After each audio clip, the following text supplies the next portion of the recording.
Yes. So I was actually born on Washington Island. They don't allow births up there anymore because of insurance reasons, but many, many decades ago when I was born, I went to my mother went to my aunt's house. My aunt was the midwife, and there was a doctor on the island, and they worked together, and I was born as the fifth generation of a Scandinavian American on Washington Island. Most of the islanders at that time period were Scandinavian, being Norwegian, Danish, Icelandic, few Irish mixed in. Today, you'll find a better mix of nationalities. Fishing, lumbering, farming were the main industries back then, but that's really changed over time. And today, tourism is probably the major economic force. The island today has about 600 permanent residents, and in the summertime, it has about 2,000 residents because we have a lot of people with a summer home, especially school teachers who have the summer off. And there are about 80 children in the public school, and then there are some homeschooled children as well.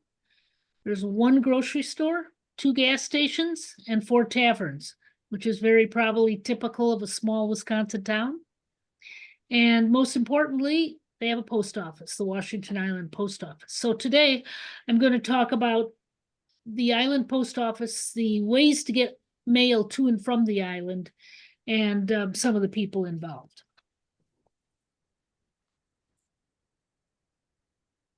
I'm going to first remove the people pictures here so I see my full screen. There we go. So today, you'd take one of these ferry boats to get over to the island. In the summertime, they run just nonstop almost. In the wintertime, there are 2 boats a day because they have to break through the ice, not a winter like this one, but normally you have to break through the ice, and it limits the trip. Instead of a 30-minute trip, it suddenly can take several hours.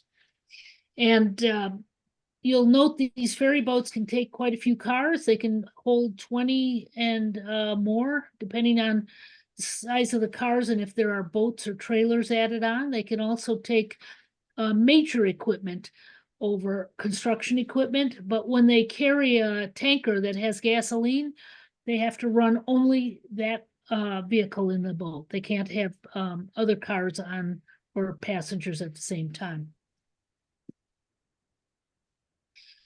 So Washington Island's about 5 by 7 miles. So you do need a car to get around. It's a little too big to just walk everywhere. So on the left, you get kind of an aerial view of it. You can see there are other islands around it. It's part of what's known as the Grand Traverse Islands between Wisconsin and Michigan. But Washington Island is the only year-round inhabited island in that chain. The only other year-round island in Lake Michigan is Beaver Island. So only 2 year-round islands there. If you notice on the map on the right, I've got 3 stars. Those are the locations of the areas where you would have found the post offices over time. So even though, like in the one in the far north in Schoolhouse Beach, even though you see the star in that one side of the harbor, it actually moved around quite a bit. And so there were many post offices, especially then because they'd be in family homes or in maybe a business office. They weren't necessarily always standalone. So I'll talk a little more about those different post offices as we go along. So if you're talking pre-1900 and the early 20th century, there was the Goodrich line, which ran from Chicago to Milwaukee and up along some of the locations in northern Wisconsin, including into Washington Harbor and Washington Island. And while it wasn't necessarily a mail ship, it carried passengers and freight. Of course, sometimes mail would be carried privately by the captain. And in one of those buildings off to the left, I've never been able to identify which one, some of the mail would be held for people who'd come and pick it up. And so this postcard is of the Arizona. Quite a few different ships in the Goodrich line stopped on Washington Island. And this is an example of one of the pieces of mail. And this is from the Goodrich Alpena. And this is a case where a person who wanted to mail this letter handed the captain or someone official, like an officer aboard the ship, this piece of mail and asked them to take it to the island and then deposit it when it got up there. And you can see an address back then just simply had a person's name, Washington Harbor, Door County. At this time, Washington Island wasn't so well known as an individual island name. It was known by its harbors. So in the early days, if the weather was nice and you wanted to get the mail from one end to the mainland, you had to have a star route carrier. And this is an example of a U.S. mail boat. If you look at the front part of the boat, you can actually see U.S. mail painted on the side of the boat. And if you look at the man on the right and you look behind him to the shore, you see a white building with two peaks. That was the Idabo Inn Hotel, and that's where the postmaster lived. And so the post office was inside that hotel. And the larger structure behind it was the grocery store and a roller rink. And so let me tell you, for those who don't know what a star route is, in 1845, there was legislation calling for contractors to carry the mail to places where the regular mail routes didn't go. And they were supposed to carry it with celerity, certainty, and security. And those three words were soon shortened to three asterisks and started to be called the star route. And today that's renamed highway contract routes in 1970. But back then, people actually applied, put in a bid to be a star route carrier. And at this time, in the early days of Washington Island, when they had a star route, the mail went to and from Ellison Bay in Door County. This is the first passenger ferry boat. I mean, before you could have a private boat that would take people to the mainland when somebody was going there anyhow. But this is the first time they actually had a scheduled service. And this is in the 1920s. And the scheduled service was only in the good weather, only in the summertime. In the winter, there was no service at all. And this was the next boat. And this was quite an improvement because, as you can see, it actually carried automobiles. So there are two automobiles on this ship called the Navarre. And it also, as you can see, U.S. Mail is above the name on the bow. So it's one of the Star Route ships in better weather. And the top corner picture shows men unloading bags of mail to the shore. When the Navarre couldn't pull in all the way to shore because they didn't have the right dockage, it would moor outside, and then a little boat, a little rowboat, would row to the shore with the bags of mail and unload them. Now, they didn't always have a ferry for people that could carry cars that had the mail. You can see U.S. Mail above the opening there where they're loading fish. And this smaller boat had the contract for a couple years and only carried freight along with the mail. But then we actually had our first real serious ferry boats with a regular printed schedule. And these two boats are wooden boats, but they really changed life on the island, allowing more regular service and bringing goods and people and mail back and forth. So what happens in the wintertime? Well, you can't run those wooden ferry boats in the winter. They'll break up on those ice shoves. So you had many options. One was, in the earliest days, people actually walked across the several miles across to the mainland. And what they did is you couldn't walk straight across because that's where the currents were. You had to walk kind of like almost an S-curve type of route so that you could be where the ice would be the thickest. And they would take cedar boughs and they would place them along the safe route to get to the mainland. This was really important. Once the island had a tragic accident, a bunch of young men went over in an automobile and they went over following the safe route and they played basketball game on the mainland. but they probably partied a little bit too much, and on the way home decided to take the shortcut and the straight route, and they went through the ice and they all drowned. And in a small community, when you lose several young men all at once, that's fairly tragic. So if they weren't walking the route, another way they would do it is they would use a horse with a sleigh or a wagon, and then they would use small boats to bring things from either boats that could go part way or other vehicles with the horses. And so here you can see them unloading mail bags from a small boat.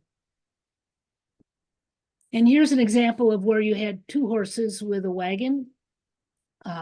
Sometimes you only had a single horse with a sleigh or a small wagon, but it shows you open water in the background and then the ice coming toward the land. So I want to tell you one story related to a horse with a small wagon behind it. And Pete Anderson, I'm going to show you his picture a little later, was taking the mail over, and he had two fellows with him. Pete Anderson's one of my uncles, and one of my grandfathers was with him. There were three men. And all of a sudden, while they're crossing, the ice cracks, and they're suddenly on a floating flow of ice. But fortunately, they were in view of this, the Plum Island Lighthouse station. And the boat at the lighthouse came over to the flow, and the guys all jumped out onto the boat. And then the boat took its anchor and put the anchor on the ice floe, left the horse and buggy on the ice floe, and towed it over to land. So they saved the mail and the people and the horse on that day. Later, we actually had what we called then a snowmobile. There was a kit you could get that could change Model A or other vehicles into a snowmobile with skis and traction. And one of these vehicles still exists on the island, and it's in our fishing museum if you ever get up there. Here's an example of a piece of mail addressed to Jesse Miner on Washington Island. He was one of our earliest Star Route carriers. You can see him at the left, and his home would have been the post office. I mean, you would have had to go there to pick up your mail after he made a round trip. They didn't necessarily have a great regular schedule back then. There's always the story about nobody wanted to go get the mail in the bad weather in the winter until everybody ran out of tobacco. And then suddenly everybody was willing to chip in money to send them over to the mainland to get the mail and tobacco at the same time. Nels Jepson's another Star Route carrier, happens to be my great-great-grandfather. Here's a piece of mail that would have gone from Washington Island to Ellison Bay. It's in February, which means it went over the ice, probably with a horse and sleigh. This is one of the early postmasters on the island. Now, he only had the post office for less than 2 years, Newt Shelswick, and this wonderful certificate appointing him as postmaster hangs in the home of his grandson and his wife. And this is where the post office was located. So if you look at the large aerial photograph, you see that driveway that's like a loop, and then there's a house in front of it. Well, where that house is located is where the post office was located. It was a log cabin. So then if you look over to your left and you see the house with the red roof, and then down in the lower corner, you see that red roof building again. The post office is inside that building. So what they did is they moved that little log cabin to the site of that house with the red roof, the 2-story house. Now, the post office was only 1 story and only half the size of the first floor. But they built the rest of this building around it. And so when you go inside this building, just above it on the left, you can see the original walls of the post office inside this house. And so up above, of course, you can see that's Newt Shelswick, who was the postmaster, and on the right, my great-grandfather, Nels Jepson, who was the Star Route carrier for this post office. And then in front of that post office building that I showed you, we have the grandson, Leon Shelswick, and the great-granddaughter, me, Cheryl. And for many, many years, there was no known mail to or from this post office that had survived. My family has been family friends with the Shelswicks for 4 generations. Both our families came from the same area of Norway. And so we've always known each other. And at one point, I had visited Shelswick's home a couple times. And then one day I got a telephone call from Leon's wife, Betty, and she said, Cheryl, you're going to want to come over. We were in the basement going through boxes, and you'll never believe what we found.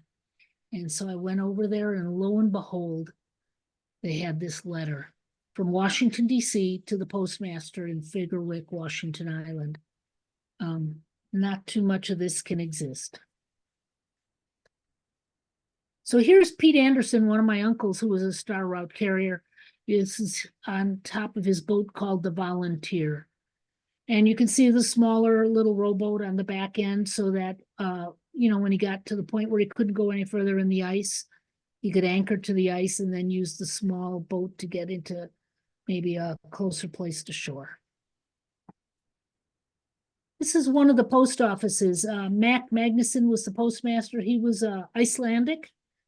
And at the top, you see a Detroit Harbor postmark. And then below it, Washington Island. Both those town names were in this building where they're standing in the front. They actually built their home with the post office as a room in the front of the house. And he became the postmaster of Detroit Harbor, but then the name was changed to Washington Island to be more reflective of the entire island. So this shows that name shift, 1926. 1, 2, 3. And so then in 1962, we actually had a building that wasn't in a home, but was a dedicated post office building right across the street from the Magnuson house. And this is what it looks like. It's still used today. The fun thing about the Magnuson house, I'll just go back for a minute and show you that one on the right. It's owned by one of my cousins. And must be 20 years ago, she called me on the phone and she said, Cheryl, come over with a crowbar. We're going to knock down our garage, and I think there's something in here you're going to want. And so I got my dad and a crowbar, and we went over there. And in the garage, and it was a pretty rickety old garage, on the wall was mounted a wooden box with little cubby holes. And somebody had put all their tools in those cubby holes. Well, it turns out those cubby holes were the mail sorting box from the Detroit Harbor post office. And then when it switched to the Washington Island post office, they got, new modern metal boxes and sorting things. So they just, you never throw something away. You can use it another way. They put it in the garage, that old sorting box, and made it a tool chest. And now we removed it with a crowbar, and I took it home and stripped it and stained it, and it's now a coffee table in my home on Washington Island. So this is the modern post office on the island. At right is a recently retired rural carrier, Herb Gibson. Herb went in one day, I'd say maybe 4 years ago, into the post office and visiting with the guys who work in there. And there were some strange men in the back room. So he said, who's here? And they said, well, postal people from Green Bay came up to inspect the post office. And they're going through our closets. And, we got musty old boxes back there. They told us to get rid of all that stuff. Well, Herb said, when they leave, don't get rid of anything until I talk to Cheryl. So Herb went right to my mother's house. They called me up. As soon as those guys were on the ferry boat, we went into the back door of the post office to look at those boxes, and they were pretty musty and nasty. But inside those boxes was just true treasure. All the postmaster paperwork from about 1920 to about 1950. And so I took those boxes home and I threw away all the the bad housing, bought new housing and file folders, rehoused them, and put everything in order. And as a result, they're now in the Washington Island archives for future researchers. But I read everything in there, and I got some wonderful information. I wrote several articles for the Wisconsin Postal History Journal as a result. And just, it's nice to know I was able to do something to help save the post office history. So here's an example of one of the letters in there. 1923, the postmaster on Washington Island wrote and asked if they could try using an automobile to deliver mail instead of a horse and buggy. And they were told, yes, you can use an automobile, but you have to let everybody know about your time frame, and you can't keep going back and forth between an automobile and a horse. You're doing one or the other. So at Wright is our rural carrier at that time, John Malik. He did it for many, many years. He carried so much mail on Washington Island once they added up the mileage, and they figured he'd gone around the world a couple times. And this is his first automobile. It's a Rush Runabout from 1912. So he had always used a horse and buggy, but thought the automobile would be so much better. But after just about 2 months of using it, he sold it. Unfortunately, he had sold his horse, but he sold this vehicle and bought a new horse and went back to delivering the mail with the horse, because he just at that early stage just found that the automobiles weren't reliable enough to deliver the mail every single day of the week. Another fun document I found in the archive, this is my great-grandfather, John Anderson. You can see him at left. He ran a freight service to and from the island. He was also a Star Route carrier, and I had never known it. So that made two of my grandparent ancestors, and I've got several uncles who had also worked for the post office as Star Route carriers. So that made it fun. And then I had a cousin who was a postmaster. So it's, not just post office history, island history, it all ties together for me. So in conclusion, for me, it's local history plus postal history plus geography, genealogy, and it all equals the power of place. And what I have found in meeting people throughout the state of Wisconsin is that people in Wisconsin are very tied to the land and to their places where they live and the people they've lived with. And it just, to me, makes the postal history part of it and the research behind it, who the mail went to and from, how it was delivered, etc., a lot more fun. And thank you. I'll